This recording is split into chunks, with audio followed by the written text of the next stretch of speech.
and loss account. So profit and loss account also you have both debit side and credit side, same format amma. So ikkada heading you have to give as profit and loss account for the year ended.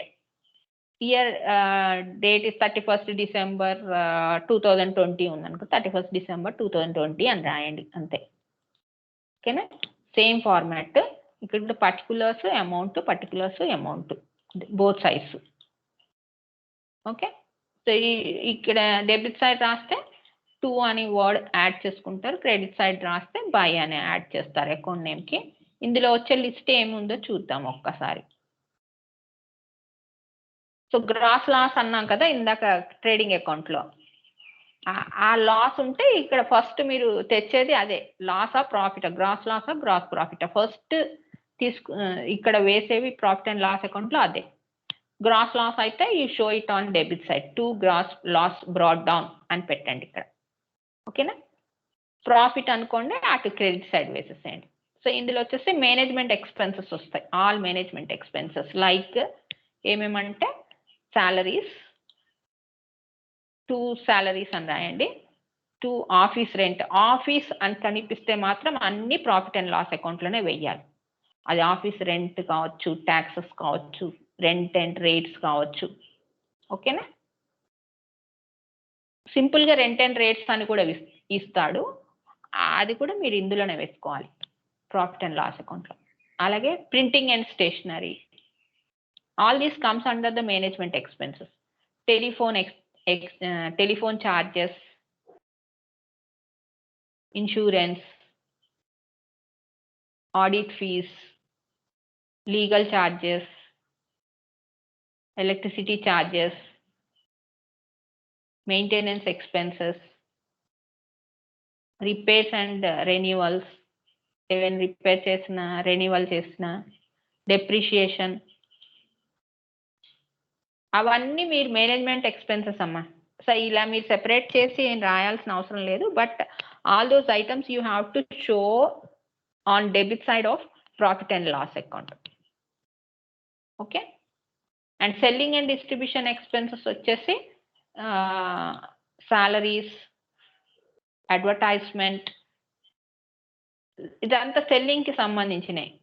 Godown, carriage outwards, any bad debts అంటే ఏదైనా అప్పు మనం ఇస్తే రాకుండా ఉంటాయి కదా, కొంతమంది pay చేయరు అమౌంట్, అప్పు తీసుకుంటారు కానీ, సో అలాంటివన్నీ బ్యాడ్ డెట్స్ అంట. Okay, provision for bad debts అంటే అలాంటివి ఏవైనా ఉంటే దాన్ని ఓవర్కమ్ అవ్వడానికి కొంత ఎక్స్పెండిచర్ తీసి పెడతారు ప్రాఫిట్లో నుంచి, దాన్ని ప్రొవిజన్ ఫర్ బ్యాడ్ డెట్స్ అంటాం. ఓకేనా, అండ్ సెల్లింగ్ కమిషన్ ఏదైనా ఇస్తే సెల్లింగ్ కమిషన్, ఇవన్నీ డెబిట్ సైడ్ వస్తాయి. ఫైనాన్షియల్ ఎక్స్పెన్సెస్, ఫైనాన్షియల్ అంటే బ్యాంక్ ఛార్జెస్, ఇంట్రెస్ట్, ఏదైనా లోన్ తీసుకుంటే ఇంట్రెస్ట్, ఏదైనా డిస్కౌంట్ ఇస్తే అది, అబ్నార్మల్ లాసెస్ అంటే ఏదైనా మెషినరీ లైఫ్ టైం అయిపోయిన తర్వాత సేల్ చేశారనుకోండి, దాని మీద లాస్ వస్తే loss on sale of machinery అని వేస్తాం అబ్నార్మల్ లాస్ కింద.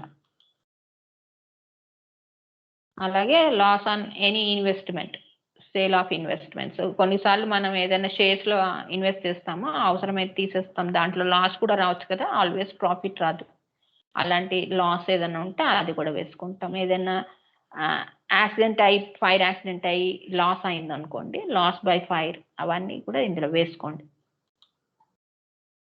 ఓకే, అండ్ దీన్ని బ్యాలెన్స్ చేసినప్పుడు మనకి నెట్ ప్రాఫిట్ రావచ్చు కదా. క్రెడిట్ సైడ్ ఎక్కువగా ఉండి డెబిట్ సైడ్ తక్కువగా ఉంటే that will become as an net profit. So net profit debit side వస్తుంది. ఓకే, సో దీన్ని మనం నెట్ ప్రాఫిట్ని బ్యాలెన్స్ షీట్కి ట్రాన్స్ఫర్ చేస్తాం. ఓకే, అంటే ఇది లింక్ ఉంది ట్రేడింగ్ అకౌంట్కి, ప్రాఫిట్ అండ్ లాస్ అకౌంట్కి, బ్యాలెన్స్ షీట్కి. ఇదే సీక్వెన్స్లో రావాలి. ఫస్ట్ ట్రేడింగ్ అకౌంట్, తర్వాత ప్రాఫిట్ అండ్ లాస్ అకౌంట్, తర్వాత బ్యాలెన్స్ షీట్. ఎందుకంటే అందులో అమౌంట్స్ అటు ట్రాన్స్ఫర్ చేస్తాం నెక్స్ట్ వాటికి. ఓకేనా, ఇందాక చెప్పినట్టుగా ట్రేడింగ్ అకౌంట్లో ప్రాఫిట్ వస్తే gross profit credit side forward చేసుకోవాలి మీరు. ఓకేనా? అలాగే కొన్ని ఎక్స్పెన్సెస్ ఉంటాయి, ఏవైనా received, discount received, commission received, అట్లాంటి ఏ ఉన్నా కూడా రిసీవ్డ్ అని వర్డ్ కనిపిస్తే క్రెడిట్ సైడ్ వస్తుంది ఇక్కడ ప్రాఫిట్ అండ్ లాస్ అకౌంట్లో. సో నాన్ ట్రేడింగ్ ఇన్కమ్స్ ఉంటాయి, bank interest, rent received. Bank ఒక్కొక్కసారి ఇంట్రెస్ట్ ఇస్తుంది కదా మన అమౌంట్ వాళ్ళ దగ్గర ఉంటాయి. సో అలాగే డివిడెండ్ రిసీవ్డ్. బ్యాడ్ డెట్స్ ఏవైనా రావు అనుకొని మనము ఇందులో వేసేసుకుంటాం డెబిట్ సైడ్ ఖర్చుల కింద, కానీ అది ఒక్కొక్కసారి రికవర్ అవుతాయి, కొన్నిసార్లు రావచ్చు లేట్గా. అలా వచ్చిన రికవర్డ్ అయినవి అటు క్రెడిట్ సైడ్ వేసుకోండి.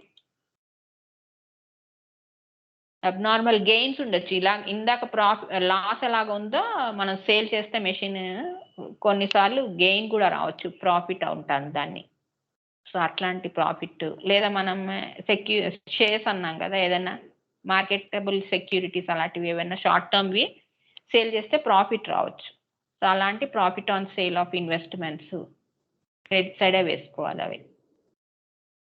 సో డెబిట్ సైడ్ ఎక్కువగా ఉండి క్రెడిట్ సైడ్ తక్కువగా ఉన్నప్పుడు ఈ నెట్ లాస్ అనేది వస్తుంది. ఓకేనా? ఈ last item by net loss అనేది బ్యాలెన్సింగ్ ఫిగర్ అన్నమాట. So this is the format of profit and loss account.